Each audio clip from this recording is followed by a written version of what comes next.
I'm very interested when you talk about we and they. We're roughly the same age. I was 12 when Madiba was released from prison, and I was 14 when the election happened. I'm a medical doctor. I work sometimes 160-hour weeks. I work sometimes 18 hours a day, and I own property because of that reason. And it sounds to me that you're suggesting that I should do all that work and come to this point in my life and now just hand away my property. And that concerns me. You know, you are an exceptional case.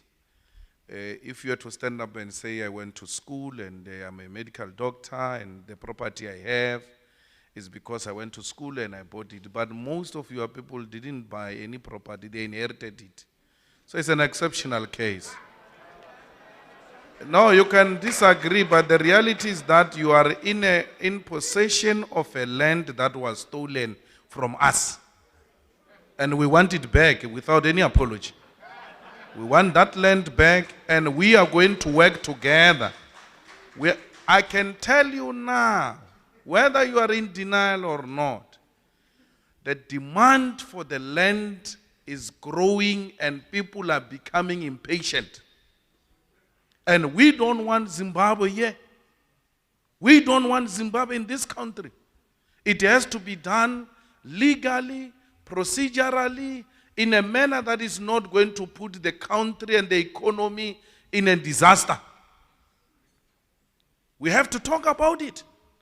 We have to say, how do we, in a proper manner, make sure that everyone benefits from this land? So, you know, Mr. Santa will know, and those who were involved in the negotiations and pre-negotiations, that when it was inevitable for democracy to be ushered in, most of the corrupt state officials began to transfer land into the names of individuals.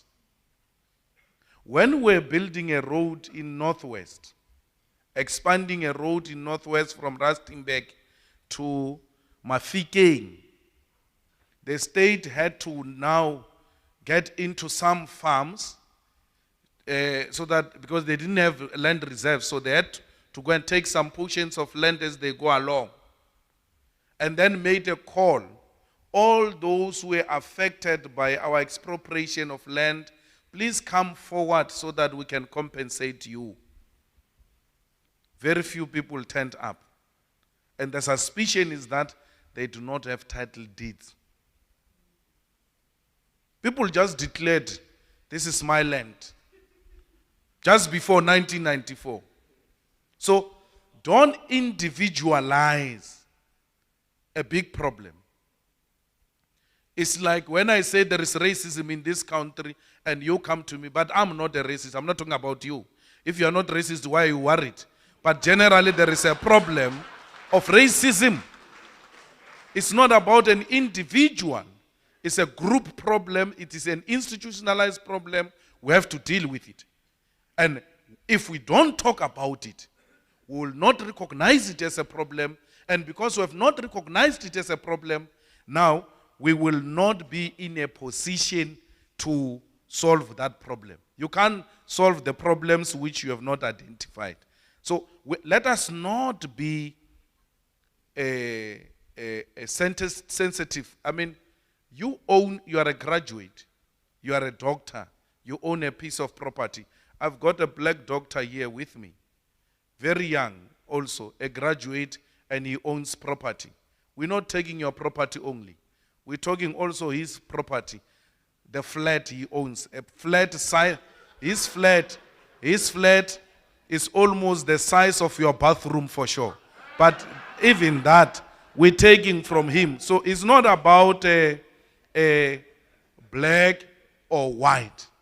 All of us, we need to surrender our land to the state and give that state an opportunity to allocate it for proper use.